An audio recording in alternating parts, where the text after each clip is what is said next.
Hi guys, I'm Janika Hanford with HandfordHacks, and today I will be continuing the conversation on the BRRRR method. If you're new to watching this series, I strongly encourage you to start at the beginning. I've been breaking down the BRRRR method by taking a closer look at my previous primary residence. And so with that, today we're going to focus in on the R for refinance. So let's get into it, shall we? Now, with the R for refinance and the BRRRR method, really what you're looking to do is a cash out refinance. So you want to convert your equity into cash. You access your equity by taking out a bigger mortgage, borrowing more money than you owe, and then that cash can be used for anything such as purchasing another property.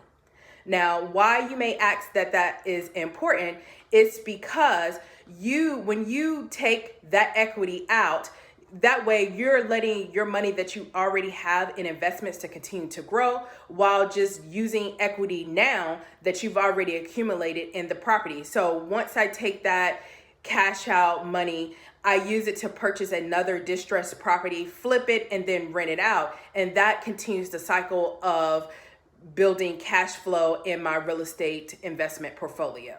Throughout this whole cash out refinance, there are definitely a few pointers I learned along the way. Number one is you are looking for the best interest rate possible. So ideally, I was thinking, I'm just going to go to my traditional big banks and see what they can give me and take it. Wrong.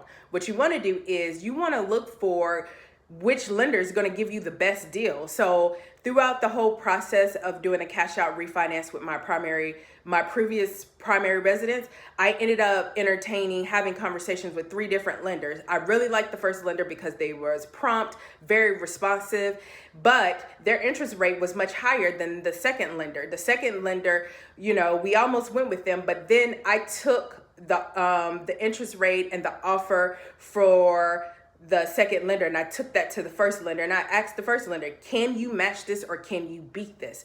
And to my surprise, they was able to match that. And so we ended up locking in 2.75% interest rate with the first lender because the first lender was a smaller bank. The response time was phenomenal. And not only that, throughout the whole process with 2 main lenders, we had already given all the information they needed.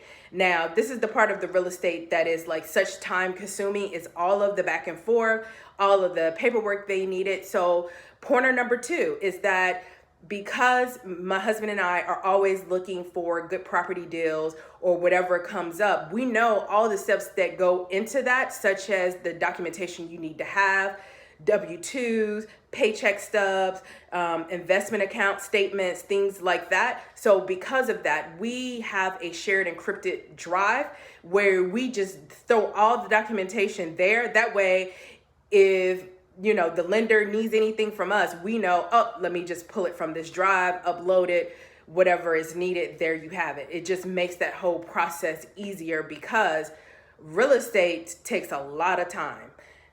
So with that, to me, that was like a helpful pointer, especially if you are doing flips and real estate investments with your partner. The other thing I learned is that, and this was more so for buying the next property, and that was that a lot of these big banks do not want you to have more than 5 residents that you own. And so I didn't realize that at the time.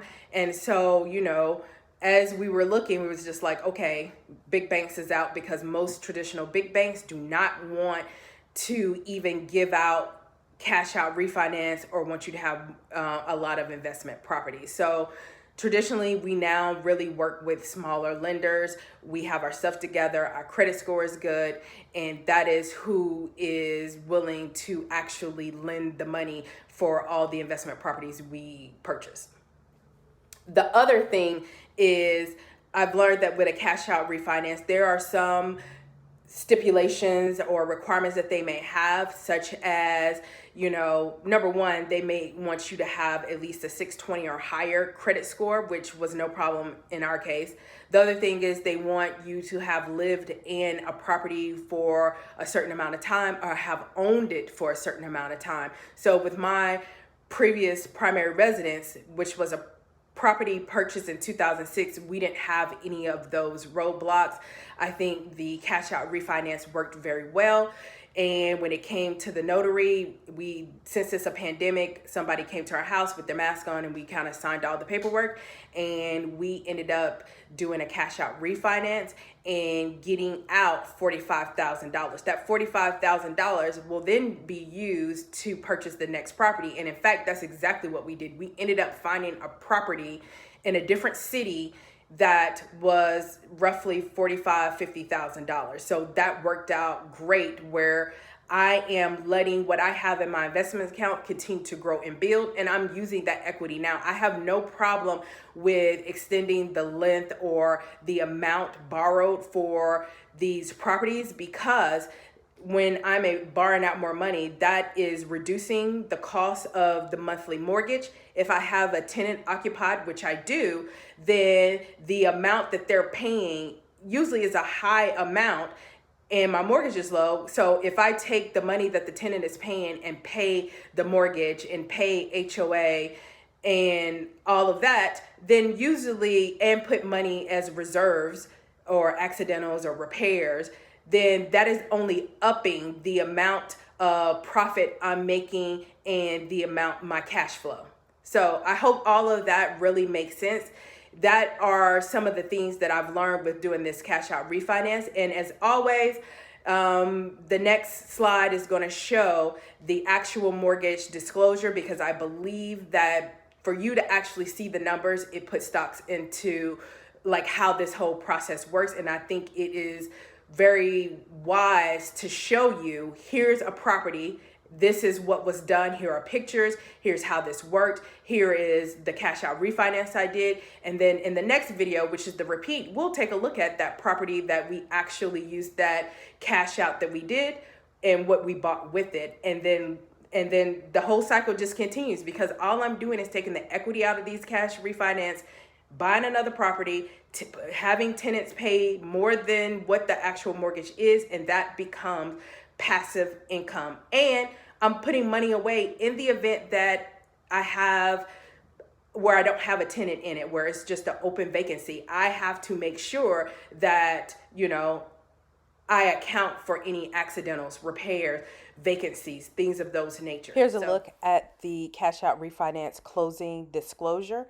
And if you look, you will see that the loan amount was $163,000 and the appraised property value was $220,000.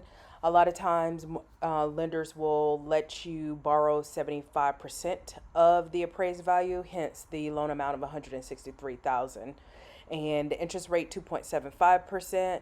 And if you look at the bottom, the cash to close was $44,666.03.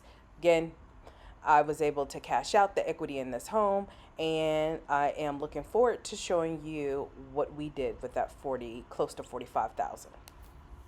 Well, guys, that's it. If you like this video, be sure to give it a thumbs up. And if you haven't already, please subscribe to my YouTube channel at HandfordHacks. Thanks for watching.